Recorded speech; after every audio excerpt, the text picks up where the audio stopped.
What's good? It's Fever. So I recently got a chance to dive into the action demo for an upcoming Monster Hunter styled game called God Eater 3. It's planned to release in Japan in December, and then for us, early next year for the PS4 and the PC.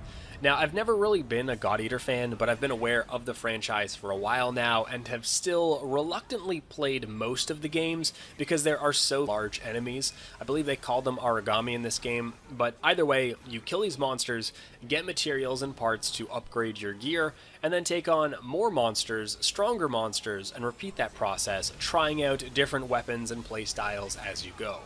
The missions are chosen from a hub, and while not in the scope of the demo, traditionally God Eater has a pretty extensive story attached to the game, usually a very weird one that spills over and tries to explain the very weird mechanics and features and systems that are found in God Eater.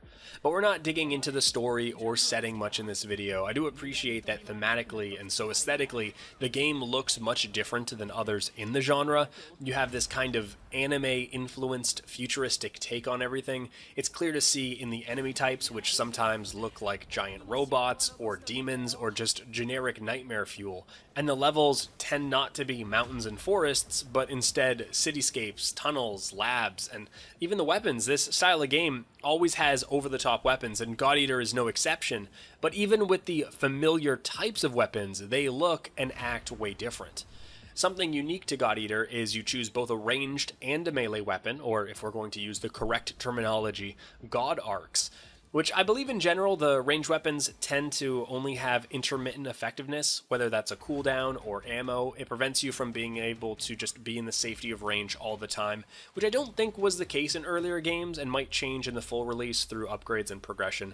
But I like just having the option to do something if a monster darts away or flies up. It helps you maintain the pace of combat instead of just playing the waiting game to where they, come down from the sky and you can actually do something again.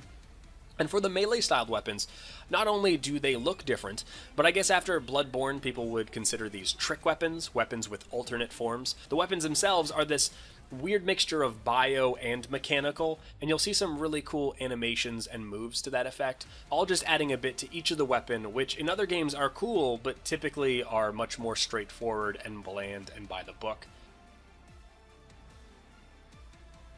New in God Eater 3 is this crazy leaping shield charge which covers so much ground, and while I could point out more interesting sounding features like devouring or blood arts, if you combine this shield leap with the mobility of dashes and sprints and the overall speed of the game, God Eater is so much faster than other monster hunting games, and I really want to drive that point home because typically this genre has a slower, more deliberate combat where you get locked in animations where you're constantly anticipating enemy moves and you're trying to take advantage of openings, whereas God Eater stresses the action combat where sure, it's still punishing and can be difficult and you want to avoid attacks, but you also spend more time reacting to stuff as it happens. You can cancel out of a lot more animations early. Your mobility allows you to evade attacks without having planned for it 10 seconds ago.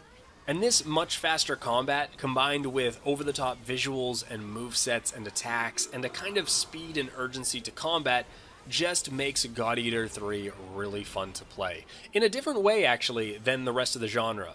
In the past, God Eaters never really felt quite right to me. They've always been plagued by clunky controls, and the visuals didn't match the feel of the game. I think being on next gen, like a PS4 and a PC, really helps God Eater 3 look the part, and it just nails it. Altogether though, I find it a bit bittersweet, because sure, I played the demo, I enjoyed it, I'm excited to pick the full game up, but I know it's one of those games where I'll do a playthrough and then put it down, which is atypical for me in this genre. I've probably hunted 1,000 Rathalos in my years, and I think it comes down to that combat where it doesn't rely as heavily on the journey of stumbling into an encounter and then slowly mastering it and learning the little quirks and tells of every monster and how each weapon plays into each of those quirks. God Eater plays like a more traditional action game, which is fun, but I don't think will have any longevity to me. I think back to other action games with really cool bosses, and I've never felt the urge to go back and try and master those encounters or get my kill time a little bit lower. So while I'll enjoy the game, I'll just enjoy it differently. A couple of things I do want to highlight. One is that God Eater 3 will feature missions with a party of up to 8 people, which is as cool as it is chaotic. And then number two, the level designs have always been, and I haven't seen anything to say it's changed, but corridory. It doesn't make the same sort of fuss over actually hunting or finding or scouting out the enemy or their behaviors or huge environments with all sorts of ambiance and critters. The game is its gameplay, which is boss fight, boss fight, boss fight. There's just not a lot of window dressing to the game. So if you have a bar set from Monster Hunter World, a game like God Eater isn't going to reach it. The scope of this game is way, way smaller.